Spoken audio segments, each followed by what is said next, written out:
وقت پر اور جتنے میں نے مشارق اور مغارب رکھے ہیں، رب المشرقین و رب المغربین، رب المشارق والمغارب، اب ہم مغربین یا مشرقین سمجھے یا مشارق اور مغارب جمع بھی آئی ہے؟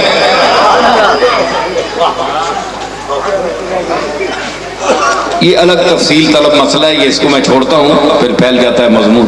تو میں عرض کر رہا ہوں کہ یہ جلوے دیکھو، چاند کو دیکھو، گھٹتا بھی ہے بڑھتا ہے، حتی عاد کالعرجون القدیم، کہ وہ جو کیا تشبیہ دیکھیے،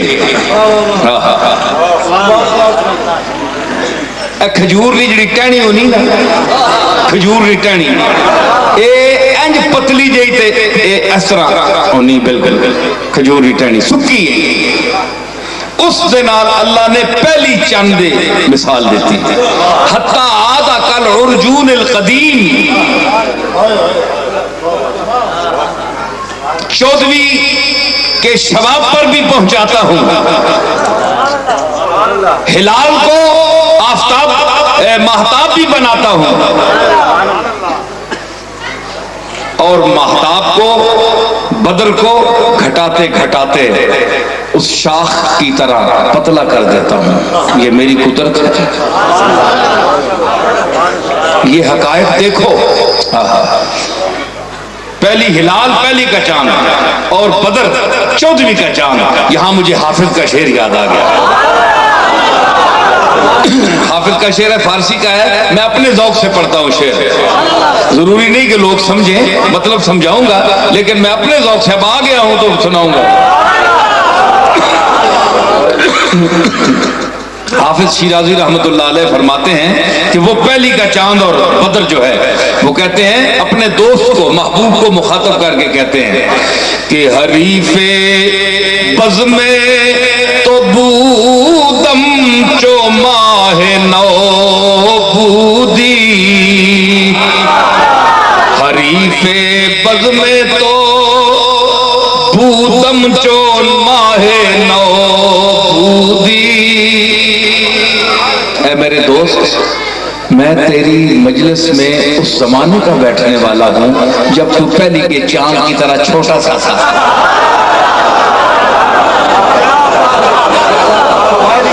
حریف بزم تو بودم چو ماہ نو بودی، کنوں کے ماہ تمامی نظر دریغ مدار۔ اب تجھے اللہ نے اگر 14ویں کا چاند بنا ہی دیا ہے تو ہم سے نظریں تو نہ چرا، ہم وہی ہیں، کنوں کے ماہ تمامی نظر دریغ مدار، ہم وہی ہیں جو تو پہلی کا چاند تھا، چھوٹا سا ہوتا تھا، اس وقت کے ہم تیرے ساتھ اٹھنے بیٹھنے والوں میں سے ہیں۔ آئے مجھے حضرت مظہر جانے جانا کا بھی ایک شعر یاد ہے، فرماتے ہیں حضرت مظہر جانا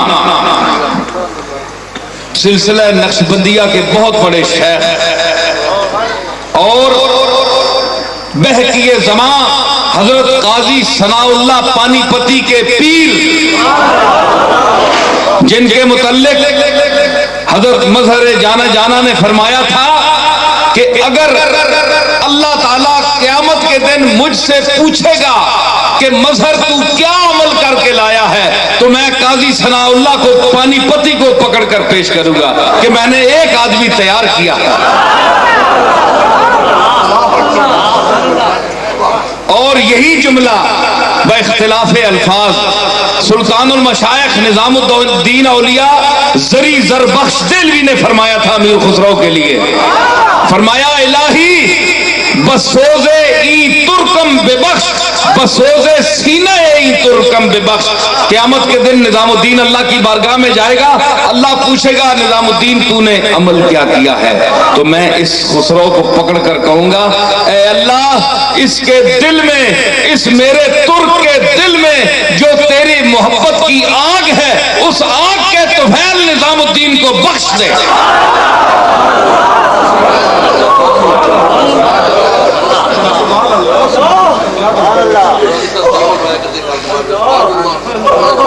تو جناب یہ وہ مظہر جانے جانا ہے۔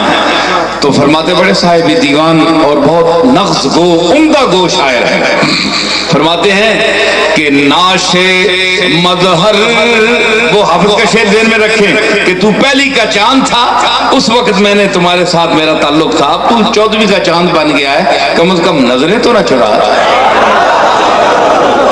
فرماتے ہیں کہ ناش مظہر چوز گویت گزرد چشم مپوش، مظہر کی لاش، مظہر کی میت، مظہر کا جنازہ جب تیری گلی سے اگر گزرے تو آنکھیں بند نہ کرنا، اس کو کھڑکی کھول کر دیکھ لینا، ایک نظر اس کی میت کو دیکھ لینا۔ کیوں؟ ناش مظہر چوز کویت گزرد چشم مپوش، آخری مردہ ہما نسل کے بیمار تو دور۔ آخر یہ اسی شخص کی میت ہے، یہ وہی مردہ ہے جو کل تیرا عاشق تھا، جو تیرا بیمار تھا، جو تیرے عشق کی بیماری میں مرا، یہی وہی مردہ ہے۔ تو میں کہہ رہا ہوں کہ حافظ نے یہ بات جو کہی ہے تو اس میں نظر دریغ مدار کہ تو چاند کو بدر منیر کرتا ہے، پھر اس کو پہلی کا چاند بناتا ہے۔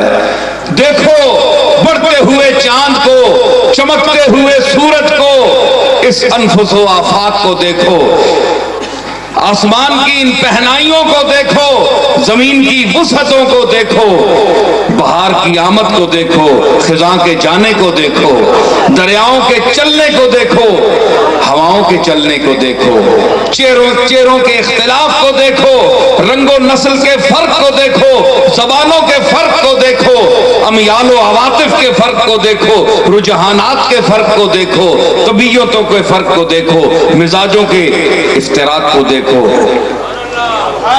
اور میری حمد کرو، میری پاکی بیان کرو، میری حمد بیان کرو کہ تمہارا خالق کیسا ہے، بدیع السماوات والارض ہے۔ میں نے اس لیے اختلاف تم میں زبان کا بھی ڈالا ہے، اختلاف میں حیدرآباد میں اس پر بھی بولا تھا، اس لیے نہیں ڈالا کہ تم تفرقہ پردازی کرو،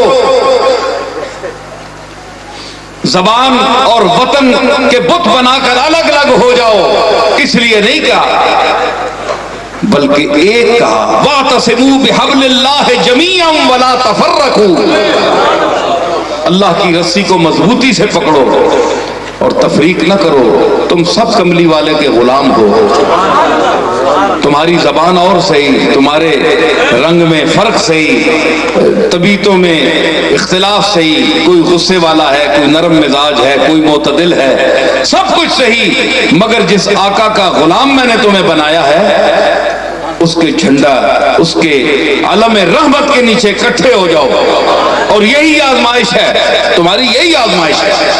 وَلَنَبْلُوَنَّكُمْ بِشَيْءٍ، ہم تمہیں آزمائیں گے، بِشَيْءٍ مِنَ الْخَوْفِ وَالْجُوعِ، ہم یہ بھی آزماتے ہیں، اور یہ تو اللہ نے 3-4 چیزیں گنا دی نا، اب یہ تو نہیں اللہ کے پاس آزمائش کا کوئی اور طریقہ نہیں تھا، ان چیزوں میں ہی آزمائے گا۔ من الخوف والجوع ونقص من الاموال والانفس والثمرات، یہ قید تو نہیں ہے، یہ چند چیزیں گن دی ہیں۔ آپ جس طرح اپنے دوستوں کا، احباب کا مختلف طریقوں سے امتحان لیتے ہیں، آپ کی عمر اگر 70 سال ہوتی ہے، 80 سال، ساری عمر آپ امتحان ہی لیتے رہتے ہیں اپنوں کا اور اپنے آپ کا لیتے رہتے ہیں، اور آپ کے رشتہ دار، آپ کے محلے والے، آپ کے دوست، آپ کے ہر آدمی امتحان لیتا ہے اور مختلف طریقوں سے لیتا ہے۔ کسی کے پاس پیسے نہیں رہے، میں نے دیکھنا یار جاری ہے، پیسہ نہیں ہے، فلاں مصیبت میں گھر گیا ہوں، تو اس کا تعلق میرے ساتھ کیا ہے، میں ذرا آزماؤں تو میری مدد کرے گا یا نہیں؟ جتنی آپ کی حاجتیں ہیں، کوئی حاجتوں کی انتہا ہے انسان کی کہ کتنی حاجتیں ہیں؟ بولے ذرا جلدی بولے، کوئی ہے؟ کوئی نہیں، ہر قدم پر نئی حاجت ہے، نئی حاجت ہے۔ اور اتنی جتنے ہم نے حاجتیں خود پیدا کر لی ہیں وہ ایکسٹرا ہیں، ایک تو اللہ کی طرف ہے نا، ایک جو ہم نے حاجتیں خود پیدا کر لی ہیں اس کی تو گنتی کوئی شمار ہی نہیں۔ تو ہر قدم پر پھر ہم اپنے دوستوں کو آزماتے ہیں، رشتہ داروں کو اپناتے ہیں، اپنوں کو، بیگانوں کو، سب کو آزماتے ہیں مختلف طریقوں سے۔ اگر آپ کے آزمانے کے لاکھوں سینکڑوں طریقے ہیں تو اس کے آزمانے کے کوئی محدود ہیں طریقے؟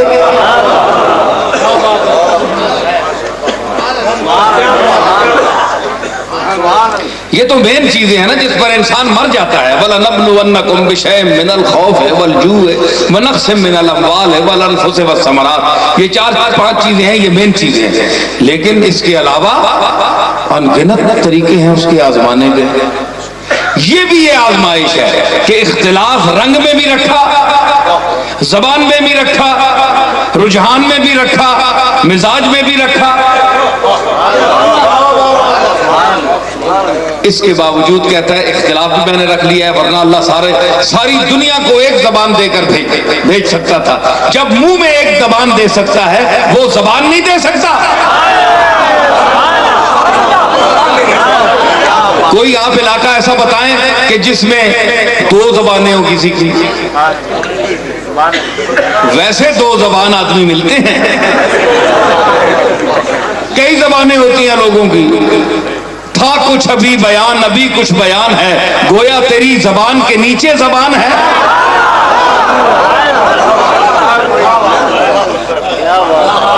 نہ کوئی ایسے لوگ بھی ہوتے ہیں جن کا کوئی مذہب نہیں ہوتا، کوئی عقیدہ نہیں ہوتا، جہاں جاتے ہیں بس انہی کے ہو جاتے ہیں۔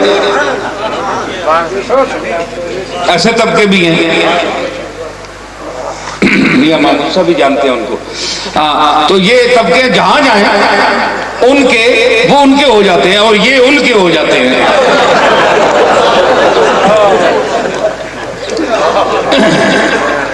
بعض طبقے ہمارے مسلمان بھائیوں میں ایسے ہیں، دو چار طبقے کہ ان کا کوئی مذہب نہیں، ان کو پیسہ چاہیے، بس جہاں سے مل جائے، جس رنگ سے مل جائے۔ تو یہ مزہ تو نہ آیا نا؟ جس طرح پانی کا کوئی رنگ نہیں ہے، پیشاب میں ملا دیں تو پانی صاحب اس میں مل جائیں گے، سرخ شربت میں ملا دیں تو پانی صاحب سرخ ہو جائیں گے، سبز میں ملا دیں تو سبز ہو جائیں گے۔ تو غیرت بھی کوئی چاہیے نا، کوئی اپنا رنگ بھی تو چاہیے۔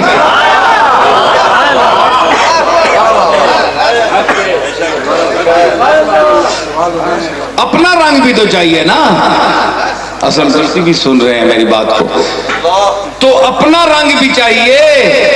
ٹھیک ہے کہ رنگ اسی کا ہوتا ہے جو کسی رنگ والے کے ساتھ ہو، سمجھ آئی نا؟ یہ رنگ سارے اسی پہ رنگ کے ہیں، وہ شان ہے اسی پہ رنگ کی ہے، وہ رنگ اور صورت سے پاک ہے۔ لیکن جن کو اللہ نے رنگا ہے ان کے ساتھ اگر آپ بیٹھیں گے تو آپ پر بھی رنگ چڑھے گا، ضرور چڑھے گا۔ یہ لوہار کی بھٹی کے پاس بیٹھے تو 2-3 گھنٹے کے بعد آپ کا منہ کالا ہو جاتا ہے، ہاتھ کالے ہو جاتے ہیں، کپڑے خراب ہو جاتے ہیں۔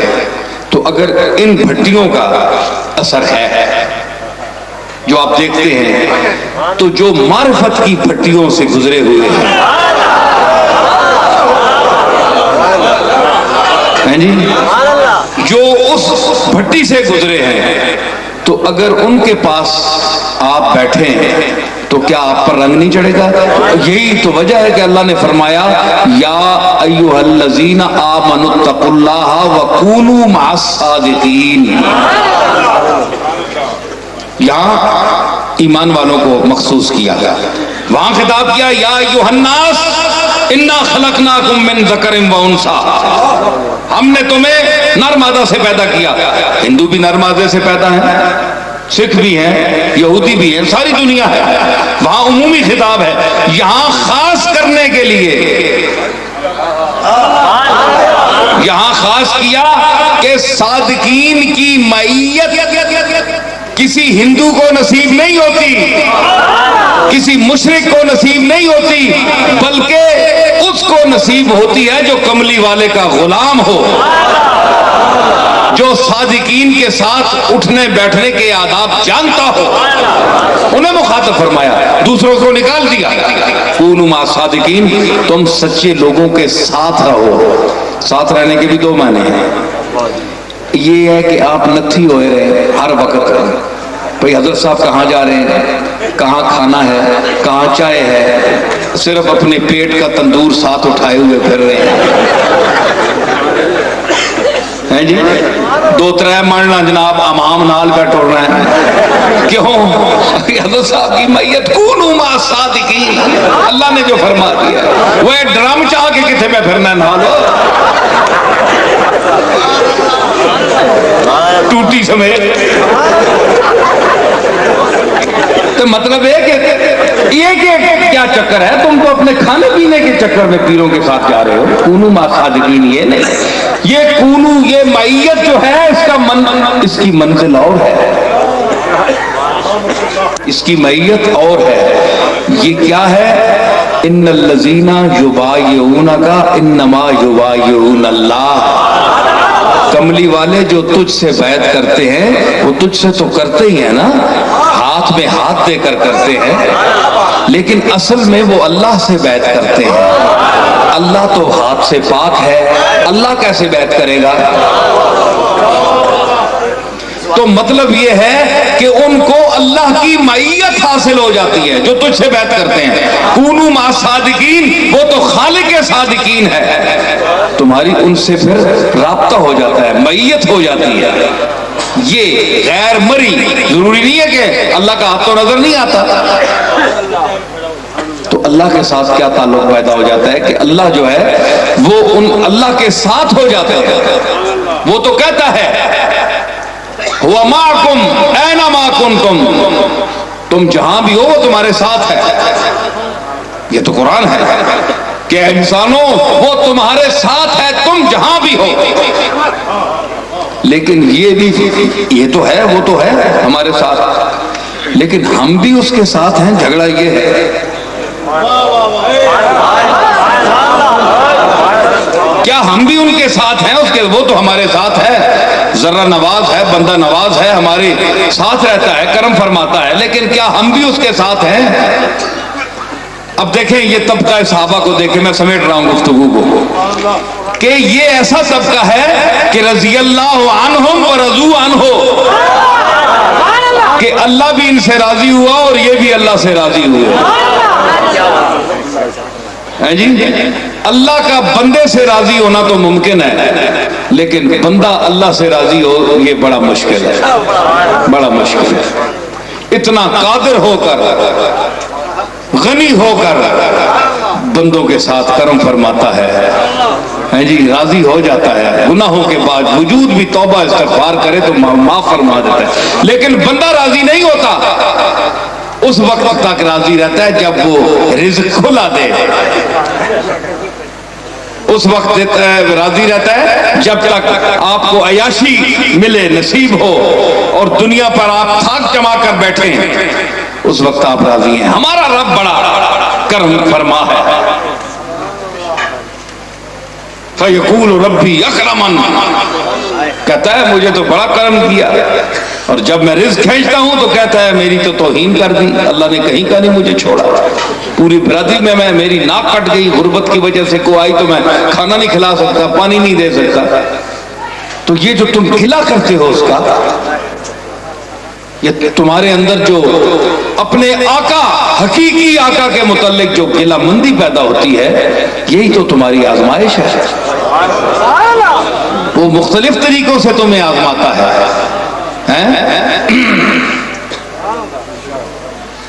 عاشق کا تو شیوا ہے راضی برضا رہنا، بندے کا تو شیوا ہے راضی برضا رہنا،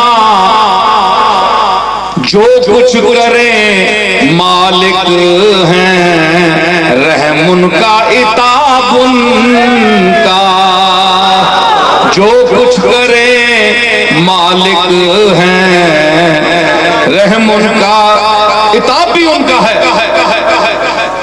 بایزید بستامی کتنا بڑا شیخ ہے، ایک گل میں سناواں تو سارے بندے آکھیا اللہ نے تعالیٰ نے طرف رحمت کی ہونی، بڑا اعزاز کیا ہونا ہے، فلانا قطب الاقطاب ہے تو فلانا غوث الاغواث ہے، فلانا جناب حجت الاسلام ہے، سارے لوگ لپک کے القاب پہ کہنے ہیں، سجا کے لوگ خوش ہو رہے ہیں، کوئی ذکر کرے تو خوش ہوتے ہیں۔ اے جوان ہو گیا، آپ سفر تو آئے، رمضان شریف ہے تے لوگوں کے سامنے ملامتی فرقہ، اس کو کہتے ہیں ملامتی، داتا صاحب بھی اس میں رہے ہیں، 5 7 10 سال بھی رہے ہیں، کہ شریعت کے خلاف بظاہر ایسا کام کر دینا جس پر لوگ ملامت کریں، لعن طعن کریں، اور حقیقت میں اپنے نفس کو وہ جوتے برساتے ہیں اس پر کہ تیری یہی اوقات ہے، یہی تیری اوقات ہے اپنے نفس کو مارنے کے لیے۔ یہ ملامتی فرقہ، داتا صاحب بھی رہے، بڑے بڑے مشائخ رہے اس میں۔ تو حضرت بایزید بھی اسی ملامتی فرقے کے ساتھ تعلق رکھتے تھے۔ تو آپ آئے نا تو آپ نے روزہ کھول دیا جناب، لوگوں کے سامنے کھانا شروع کر دیا، لوگوں نے جناب لعنتان شروع کر دی، لعنتی ہے یہ پیر بنا ہوا ہے، رمضان شریف میں کھانا کھا رہا ہے۔ تو اب حضرت بایزید اپنے نفس کو کہیں کہ بچے یہ تیرا علاج ہے، تو اپنے آپ کو بڑا شیخ اور بڑا پیر اور بڑا مقتدا سمجھتا ہے، تیری اصل اوقات یہ ہے جو تجھے جوتے پڑ رہے ہیں، یہ تیری اصل غذا ہے، تمہارا علاج ہی یہی ہے۔ حالانکہ اصل مسئلہ کیا تھا کہ مسافر پر روزہ نہیں ہوتا، شریعت سے بھی وہ یعنی کوئی گرفت نہیں تھی، لیکن عوام میں یہ تھا کہ روزہ سامنے، یہ سب کے سامنے کھا رہے ہیں۔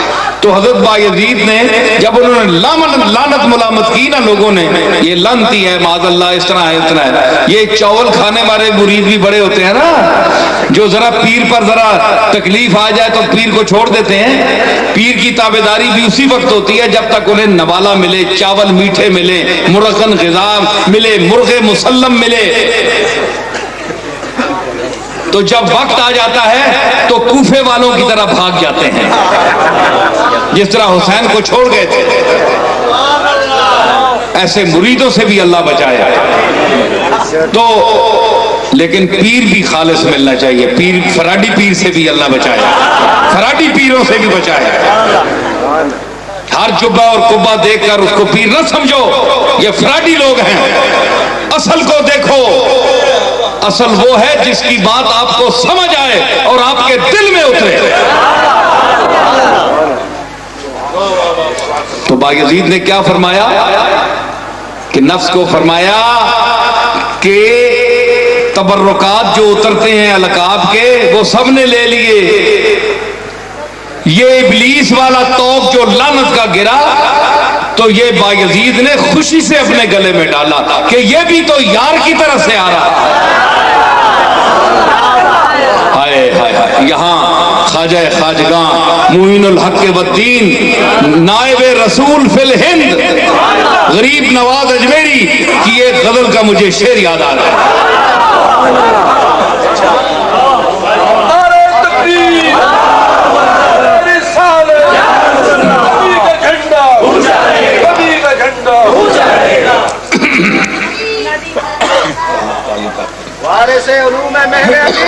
فرماتے ہیں کہ ہر آنچے آید تز غیب نے کو بد منگل، اے اللہ کے طالب، اے اللہ اللہ سے محبت کرنے والے انسان جو چیز بھی اچھی بری غیب سے تیری طرف آئے اس کی طرف سے تجھ پر نازل ہو تو گھبرانا نہیں. یہ نہ دے کہ یہ اچھی چیز آئی ہے یہ بری چیز آئی ہے یہ مجھے قبول ہے یہ قبول نہیں. نہیں ایسی بات نہیں ہے. ہر آنچ آیت از غیب نیک و بد منگر ہمیں بسست کے از سوئے دوست می آیت.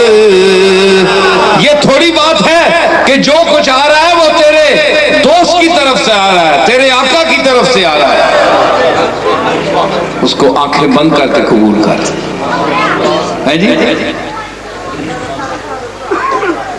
عظیم مصائب دورہ منا لو شاداب کہ تیرے دوست بپہلوے دوست می آیت. یہ دنیا کی مصیبتوں سے نالا نہ ہو رو نہیں. وہ کہ دوست تیر اگر مارتا ہے کسی کو آزماتا ہے تو اپنے دوست کو آزماتا ہے. زخمی کرتا ہے تو دوست کو کرتا ہے. دشمن کون کسی کا زخم اٹھاتا ہے اپنے اٹھاتے ہیں. ہائے ہائے خواجہ صاحب کا مقطع سنیں کہ بیا بواز معین اور رمز عشق شنو کہ از حکایت او بوئے دوست می آیت. آپ معین الدین کی مجلس میں بیٹھ اور عشق کی کوئی رمز سیکھ اس سے کیونکہ معین الدین کی مجلس سے دوست کی خوشبو آتی ہے. سمیٹ رہا ہوں میرے سامعین ناظرین حاضرین کوشش یہ کریں کہ اللہ والا اگر کوئی مل جائے قسمت سے بڑی مشکل ہے اس دور میں اس کا ملنا ایسے انسان کا بڑا جبے کبے اور لباس روپ دھارے ہوئے تو ہزاروں ملیں گے آپ کو لیکن اصل بندہ اگر کہیں سے دستیاب ہو جائے تو ضروری نہیں ہے کہ اس کے ساتھ آپ ہر وقت نتھی رہیں.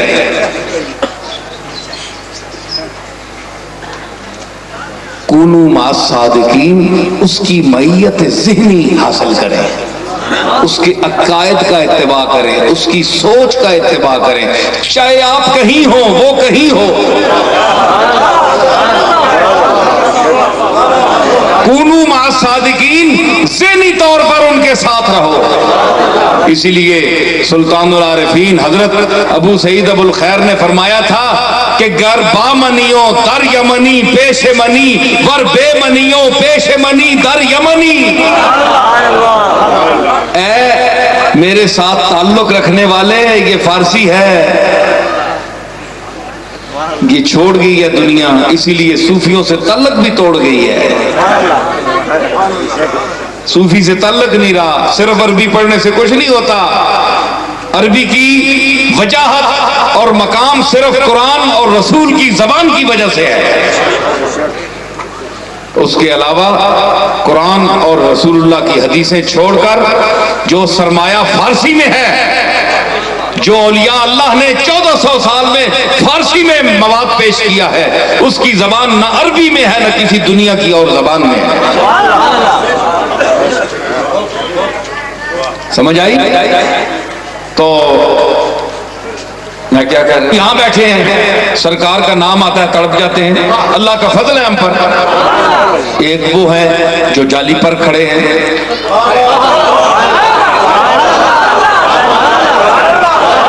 جو جالی کی طرف پیٹ کر کے کھڑے ہیں ہم منہ کر کے کھڑے ہوتے ہیں.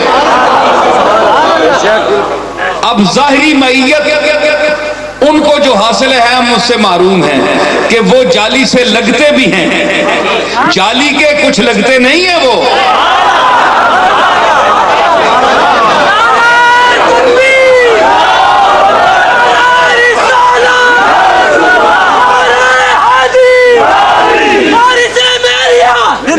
میں عرض کر رہا ہوں فکرہ دوبارہ دہرا رہا ہوں کہ یہ ٹھیک ہے مفتی صاحب کہ وہ جالی کے کچھ لگتے نہیں ہیں جالی سے لگتے ہیں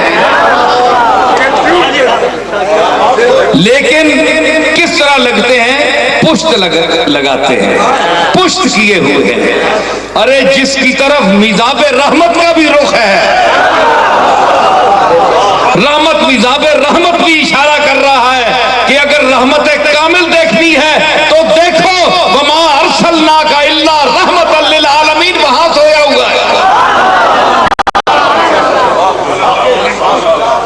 میزاب رحمت کا اشارہ سیدھا مدینہ منورہ کی طرف ہے، تو میزاب رحمت بھی اشارہ رحمت کر رہا ہے جی۔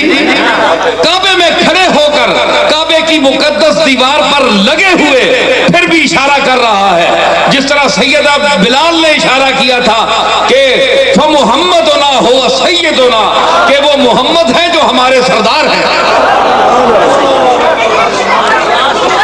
ارے میزاب رحمت اشارہ کر رہا ہے جس میں نہ عقل ہے نہ ہوش ہے، لیکن کملی والے کا ہوش ہے اسے بھی جی۔ تو اگر ہمیں یہ سمجھنا ہے کہ ہم جالی سے لگیں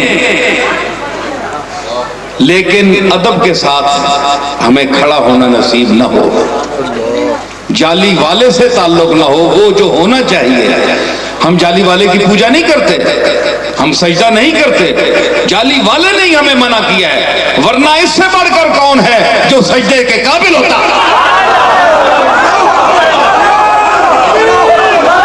اللہ کی قسم میں سجدہ کرتا کملی والے کو اگر اجازت دیتے کملی والے۔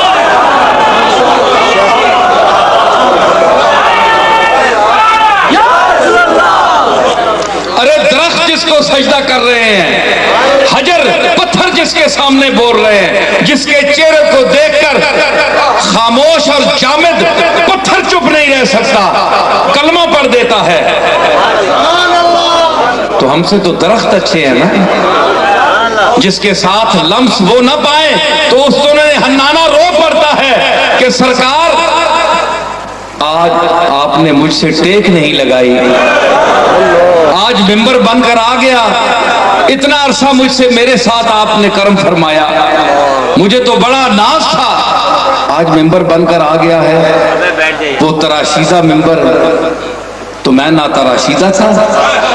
تو حدیث میں آتا ہے کہ ہچکیاں رو کر وہ استن حنانہ، وہ درخت کھجور کا رو رہا تھا، تو حضور سرکار خطاب فرما رہے تھے، تو آپ اس کی آواز جو ہے رنین جس طرح بچہ نہیں روتا، اس طرح حضور نے آواز سنی، آپ ممبر شریف سے اتر کر اس کے پاس چلے گئے اور اس پر دست شفقت پھیرا اور فرمایا کہ اس نے کہا میرے ساتھ وعدہ فرمائے، میں تب چپ کروں گا۔ اور جس کے ساتھ درخت گفتگو کرے، جو درختوں کی زبان سمجھتا ہو، تو غیب پر الجھ رہا ہے کہ غیب جانتا ہے کہ نہیں؟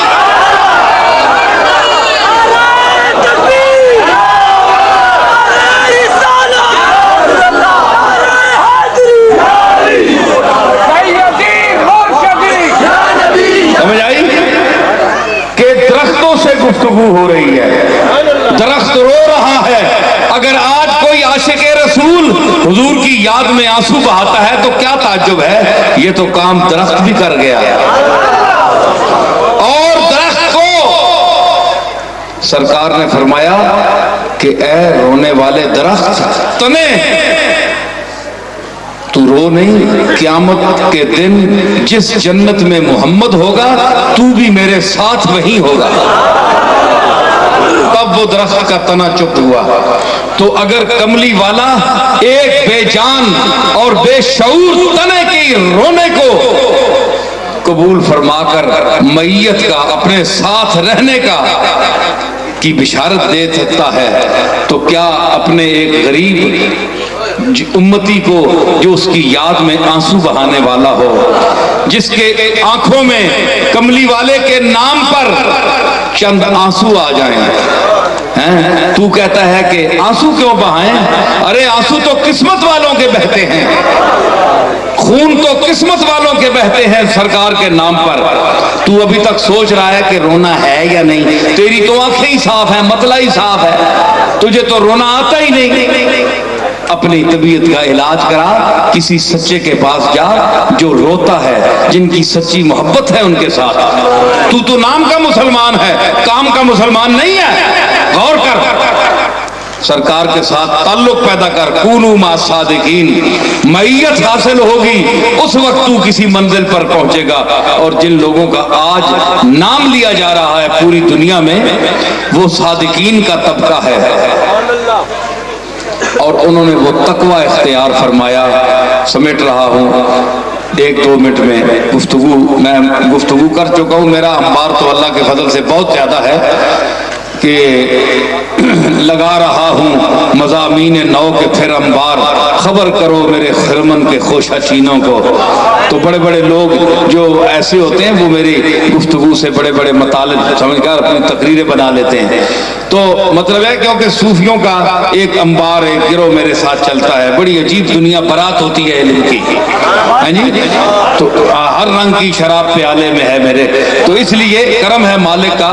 اس میں اجارہ کیا ہے؟ یوں مدعی حسد سے نہ دے داد تو نہ دے،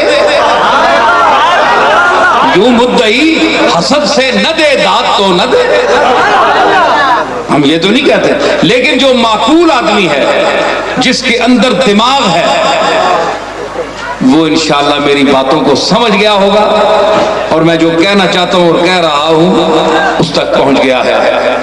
میں آخر میں یہی عرض کروں گا کہ اللہ نے ہمیں جو میں نے آیت کریمہ پڑھی تھی اس پر سیر حاصل بحمداللہ گفتگو ہو گئی ہے کہ ہمیں اللہ نے شعوب و قوائل میں تقسیم فرمایا تاکہ ہم پہچانے جائیں اصل جو میں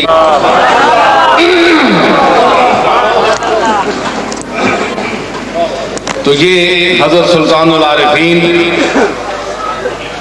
کے رنگ میں ان کی تو شان بڑی اونچی ہے۔ بہرحال جو کچھ میں دوست کا جو ایک درد ہے، چونکہ حافظ صاحب نے پہلے فرمایا تھا کہ یہ درد اور محبت کی محفل ہے، تو اسی درد کے حوالے سے میں یہ ایک ربائی پیش کرتا ہوں۔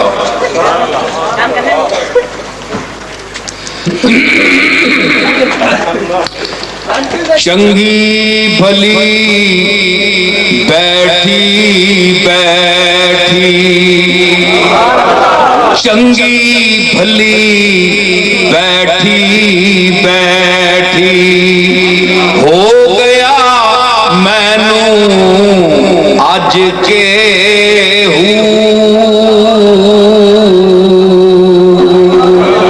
چنگی بھلی بیٹھی بیٹھی، ہو گیا مینوں اج کے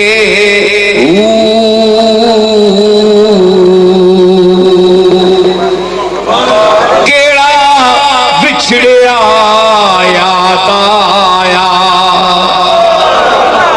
کیڑا بچھڑیا یاد آیا، جے میں رو پئی اکھیاں کج کے،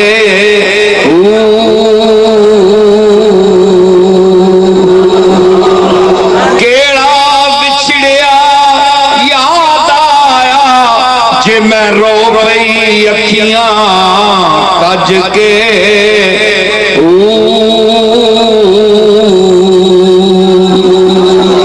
ویڑا متا میرا بس پے ہر آندا تکدی بھج کے،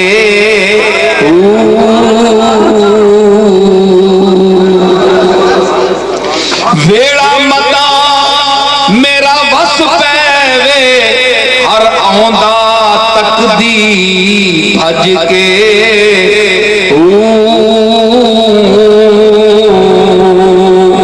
یار کون نصیر لیاوے، یار کون نصیر لیاوے، نہیں تکیا میں رج کے،